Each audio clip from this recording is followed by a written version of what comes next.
प्रेम बढ़ा इस कथा को सुनकर के। मैं सुनाऊं आपको। आगरा में श्री कृष्णदास जी बाजार खरीदने, कुछ खरीदने सामग्री गए थे श्रीनाथ जी की सेवा के लिए। ठाकुर जी को सदैव वो वस्तु प्रस्तुत करनी चाहिए जो आपके नेत्रों को अति प्रिय लग गई हो। बहुत सावधानी से सुनिएगा।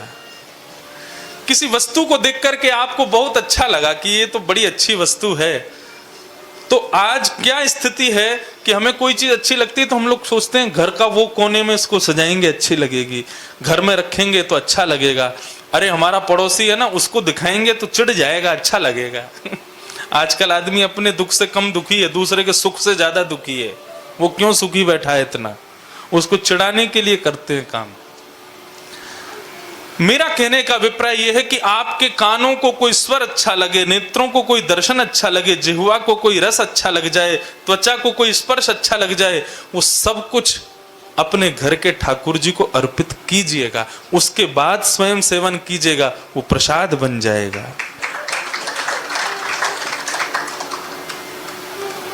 श्री कृष्णदास जी एक बार दिल्ली गए तो दिल्ली में जलेबी बन रही थी। जलेबी देख करके कृष्णदास जी मन में सोचने लगे, मुंह में पानी आने लगा। और भक्त हैं, बिना भोग के तो खाते नहीं। मन में सोचने लगे क्या करूं, कैसे करूं, और ये तो हमारे लाल जी को मिलनी चाहिए। मतलब भक्त का लक्षण क्या है, उसका मन यदि किसी वस्तु पे आ जाए तो वो ये विचार ना करे मेरा मन आया, वो सोचे मेरे लाल जी का मन आ गया है, मेरे ठाकुर जी को प्रिय लग गई है। अयोध्या में आज भी कई ऐसे संत हैं, वो ऐसा नहीं कहेंगे कि हमें टिकिया खाने का मन है, वो कहेंगे अपने राम जी को टिकिया बहुत पसंद है, अपने लाल जी को भल्ला बहुत पसंद है, अपने लाल जी को दही बड़ा बहुत पसंद है। इस प्रकार से वचन निकले तो अच्छा है। ठाकुर जी को प्रिय है ऐसा कहकर के किसी वस्तु का सेवन करोगे, वो भोग नहीं माना जाएगा, वो प्रसाद ही माना जाएगा, वो सांसारी भोग नहीं रह जाएगा। फिर कृष्णदास जी का जलेबी पे मन आ गया।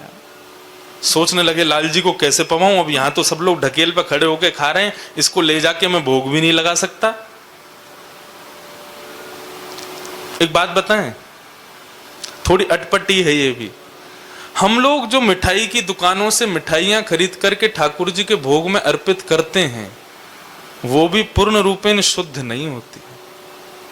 आपसे पहले किसी ने लेकर के खा ली है, वहीं से उठाई गई मिठाई किसी के मुख में चली गई, और वहीं 2 घंटा बाद आप गए वो मिठाई ले जाके राधा रमन जी को अर्पित कर दी, उसको राधा रमन जी स्वीकार नहीं करते। इसलिए वैष्णवी परंपरा में स्वयं सिद्ध करके ठाकुर जी को अर्पित किया जाता है, और पूर्ण रूपेण शुद्ध हो। कृष्णदास जी ने सोचा कि तुरंत गोवर्धन निकलूंगा और स्वयं अपने हाथों से जलेबी बना करके अपने लाल जी को अर्पित कर दूंगा।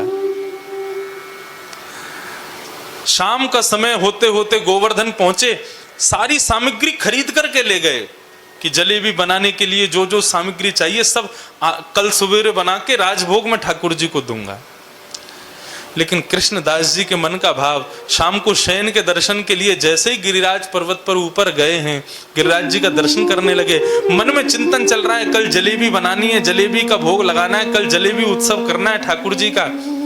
जैसे ही शयन के कपाट खुले हैं, कपाट खुलते ही क्या देखते हैं, श्रीनाथ जी की उठी हुई भुजा के ऊपर जलेबियां रखी हुई। कृष्णदास जी के नेत्र सजल हो गए। आरती के पश्चात ठाकुर जी को देख करके रुदन करने लगे, बिहाग राग गाने लगे। ठाकुर जी ने अपने हाथों से कृष्णदास के मुख में जलेबी पधरा दी है।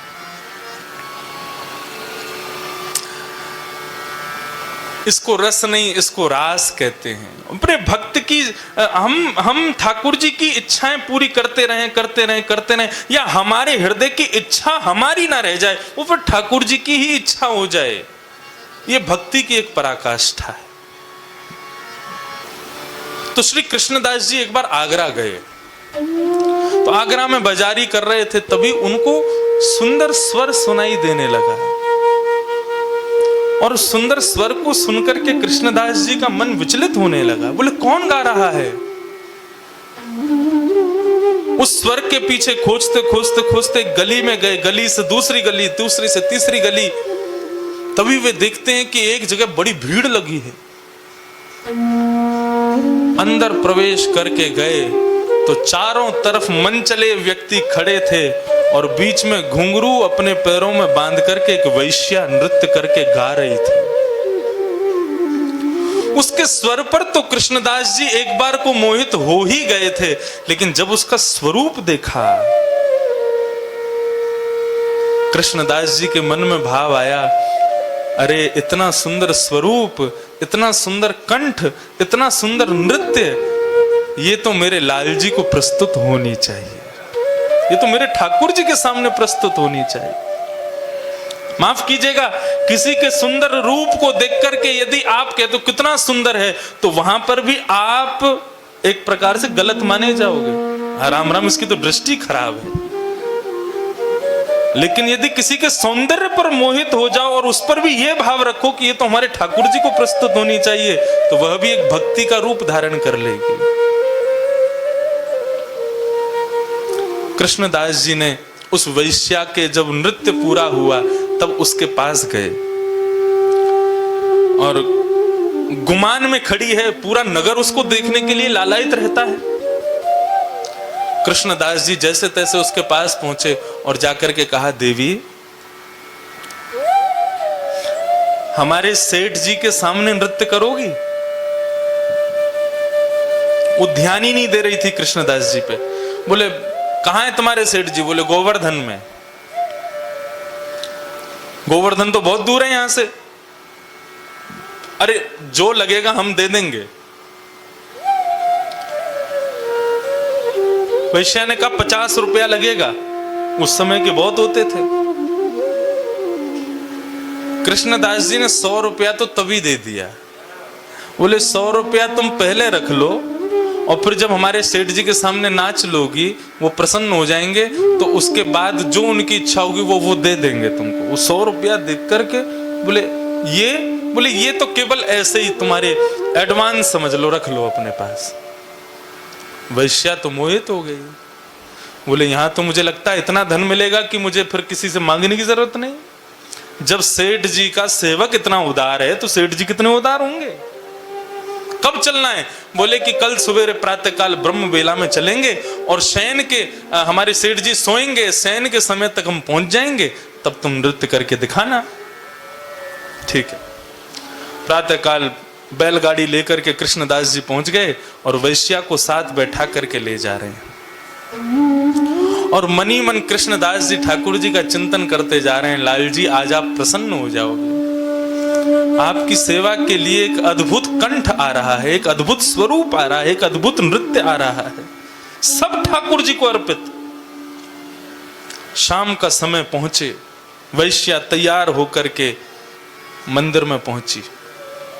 अभी तक भी उसको नहीं पता था मैं कोई मंदिर में हूं। कृष्णदास जी से बोलती, कहां है आपके सेठ जी? पर्दा लगा था। बोले अभी भोजन कर रहे हैं, जैसे भोग पूरा हो जाएगा उसके बाद सेठ जी सामने सिंहासन पर बैठे हैं, तुम नृत्य करना शुरू कर देना। अति सुंदर बनकर के आई है, अपने रूप का अहंकार, अपने कंठ का अभिमान, अपने संपूर्ण अंग का अभिमान कर रही है। बोले ऐसा नृत्य करूंगी, ऐसा गाऊंगी कि इनका सेठ फिदा हो जाएगा मुझ पर। लेकिन उसको क्या पता था कि फिदा कौन होने वाला है। कृष्णदास जी ने उसको व्यवस्थित कर दिया। बोले टकटकी लगा करके देखो, पर्दा खुलने वाला है बस। और कृष्णदास जी कोने में खंबे से सिर लगा करके खड़े हो गए। बोले अब क्या लीला होने वाली है लाल जी की। जैसे ही गुसाई जी ने कपाट खोले हैं, एक भुजा ऊर्ध्वबाहु, दूसरी भुजा कंठ पर, अपने कटी भाग पर, और कमल नयन श्रीनाथ जी का जैसे ही उसने दर्शन किया है, स्तब्ध हो गई।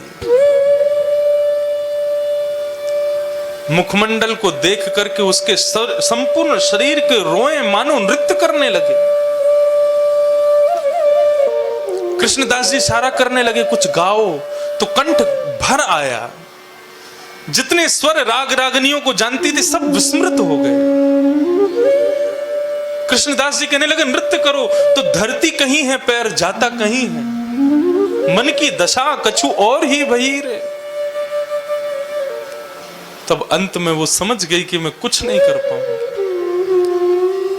क्योंकि अपने पर अभिमान था ना कि मैं ये जानती हूं, ये जानती हूं। उनके लिए पूर्ण समर्पण नहीं था मेरे हृदय में। तब वो कृष्णदास जी के सामने हाथ जोड़ती, बोले मेरे बस की नहीं है अब कुछ गाना, आप ही कुछ गा दीजिए।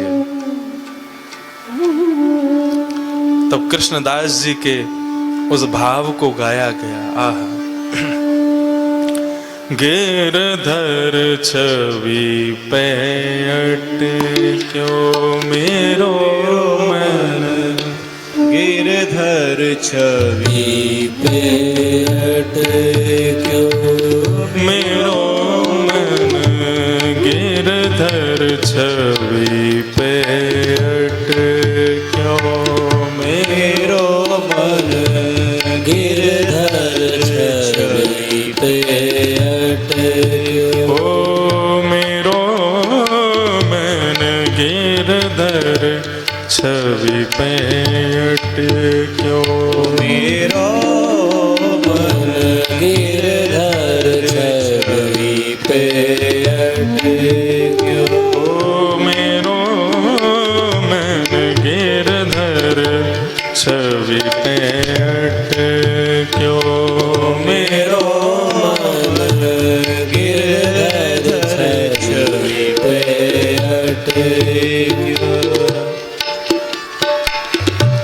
ललित त्रिभंगी चाल पे चल के, ललित त्रिभंगी चाल पे चल के, ललित त्रिभंगी चाल पे चल के, ललित त्रिभंगी चाल पे चल के, चिबुक चारु गण ठट क्यों, चिबुक चार गड़ी ठट क्यों, चिबुक चारु गण ठट क्यों, चिबुक चार गड़ी ठट क्यों, मेरो मन, गिरधर छवि पे क्यों मेरो मन, गिरधर छवि पे क्यों ओ मेरो मन, गिरधर छवि पे मेरो मन, गिरधर छवि पे क्यों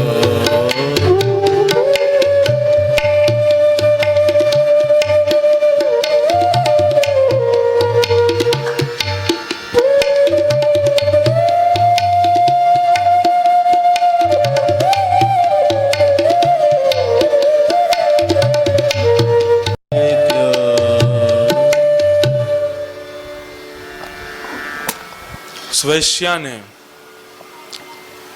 कृष्णदास जी से निवेदन किया कि आप गाओ। जब कृष्णदास जी ने पद गाना शुरू किया है तो मानो कृष्णदास जी ठाकुर जी की ओर नहीं देख रहे हैं। बहुत ध्यान से सुनिएगा, इस संपूर्ण पद का अर्थ अद्भुत है। कृष्णदास जी ठाकुर जी की ओर नहीं देख रहे थे, उस वैश्या के मुखमंडल को देख करके उसको पढ़ रहे थे कि इसके मन में क्या चल रहा है, और तब गा रहे थे। ललित त्रिभंगी चाल पे चल के, चिबुक चारु गणी ठट ठट क्यों। कृष्णदास जी उसके मुख पर पढ़ रहे हैं, वो वैश्या कहना चाह रही है इसके ये जो सामने तुम्हारे सेठ जी खड़े हैं ना, इनकी जो ललित त्रिभंगी स्वरूप है, ये ललित त्रिभंगी शब्द का अर्थ क्या होता है? त्रिभंग, त्रिभंग माने 3 जगह से टेढ़े, सिर भी टेढ़ा, कमर भी टेढ़ी, पाम भी टेढ़े, सब टेढ़े ही टेढ़े हैं। बोले त्रिभंगी चाल जो है, ये त्रिभंगी लली जो मेरे सामने खड़े हैं, इन पर मेरा चित्त ऐसे ऐसे अटक गया है जैसे चिंबक पर लोहा चिपक जाता है। चिंबक पास रख दो तो लोहा के पास चिंबक को ले जाना नहीं पड़ता, चिंबक के आते ही लोहा कहीं भी हो वहां से अपने आप दौड़ करके चिपक जाता है। तो ऐसे ही वो कह रही है, मानो जैसे इनकी ललित त्रिभंगी ये जो चिंबक वाली स्वरूप है, इस पर मेरा मन जैसे लोहा चिंबक पर चिपक जाता है। चिबुक चारु गड़ी ठटक्यो, चिपक गया है।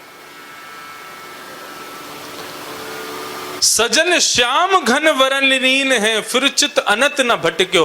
नाचते नाचते कृष्णदास जी ने इशारा किया, बोले बस हो गया, अब चलो वापिस तुमको आगरा छोड़े आए, जहां तुम नाचती थी वहीं छोड़े आए। तब उसके मुखमंडल कहता है, सजल श्याम घन वरण लीन है, इन्होंने जिसका वरण कर लिया है, फिर चित अनत न भटक्यो, अब मेरा कहीं और जाने का मन है ही नहीं। कृष्णदास जी बोले, तो फिर यहीं रहोगी, क्या करोगी? अब क्या मन है? बोले यहां रहने का भी मन नहीं है। तो फिर तुम्हारा मन क्या है? उसके नेत्र लाल पड़ जाते हैं, रोने लग जाती है, हाथ पांव कंपन करने लगते हैं। तब कृष्णदास जी से मानो इशारे में कहती है कि मैं इस शरीर से इनकी सेवा नहीं कर सकती। इस शरीर को ना जाने कितने लोगों ने उपभोग करके अब दूषित कर दिया है, झूठा कर दिया है, और झूठी वस्तु ठाकुर जी की सेवा में नहीं जा सकती। अब तो मेरा एक ही मन है, शरीर अपवित्र है लेकिन आत्मा परम शुद्ध होती है। कृष्णदास जी स्तब्ध हो गए, तुम क्या कहना चाहती हो? बोले कि बस अब परायण करना चाहती हूं। कृष्णदास किए प्राण न्योछावर। कृष्णदास जी को देखते देखते वो ठाकुर जी को देखती है, बोले शरीर से सेवा नहीं कर सकती क्योंकि अपवित्र है, लेकिन अपनी आत्मा से तो इनसे मिल सकती हूं। नाचते नाचते घूमते घूमते घूमते श्रीनाथ जी के आंगन में ही अपने प्राणों का परित्याग कर देती है और आत्म रूप धारण करके श्रीनाथ जी के श्री विग्रह में जाकर के विलीन हो जाती है। कृष्णदास की ये प्राण न्योछावर, यह तन, जिस तन को इस संसार के लोगों ने इतना प्रेम किया, ये अब ठाकुर जी की सेवा के योग्य नहीं है। यह तन जग सिर पटक्यो, मेरो मन गिरधर छवि पे अटके। सब देखते रह गए और वैश्या का शरीर वहीं शांत हो गया और ठाकुर जी में जाकर के विलीन हो गए। सोचो, अपने जिस रूप, जिस कंठ, जिस नृत्य की विद्या को आज तक संसार को देती रही, कभी संतुष्ट नहीं हुई वो वैश्या, केवल एक दिन उस विद्या का प्रस्तुतिकरण ठाकुर जी के सामने किया, ठाकुर जी ने अंगीकार कर लिया, सेवा में बुला लिया। और थोड़ी देर में श्रीमद् वल्लभाचार्य जी आदि समस्त वैष्णव जनों को दर्शन हुआ। क्या? ठाकुर जी के लीला में जितने सखा सहचरी हैं, उन सहचरियों में एक वो वैश्या भी खड़ी है। ठाकुर जी उसको अपनी अंतःपुर की लीला में ले गए। विद्या, कहने का अभिप्राय केवल इतना है, जिस विद्या को ठाकुर जी ने सुसंपन्न करके आपको दिया है, उस विद्या का प्रस्तुतिकरण उन्हीं के लिए कीजिए, संसार के लिए मत कीजिए। आपकी पाक विद्या बहुत अच्छी है, मैं आपको बहुत बड़ी गूढ़ रहस्य की बात बता रहा हूं। यदि हाथ से भोजन बहुत अच्छा बनता है तो आपको नाम जप की जरूरत नहीं है, आपको तीर्थ यात्रा करने की जरूरत नहीं है, और एक बार को बोलूं सत्संग की भी जरूरत नहीं है। बस भोजन इतना स्वादिष्ट बना के ठाकुर जी को पवाओ, ठाकुर जी उसी से रीझ जाएंगे, उसी से आपके हो जाएंगे। लेकिन बनाओ इसी भाव से कि मैं अपने लाल जी के लिए बना रहा हूं।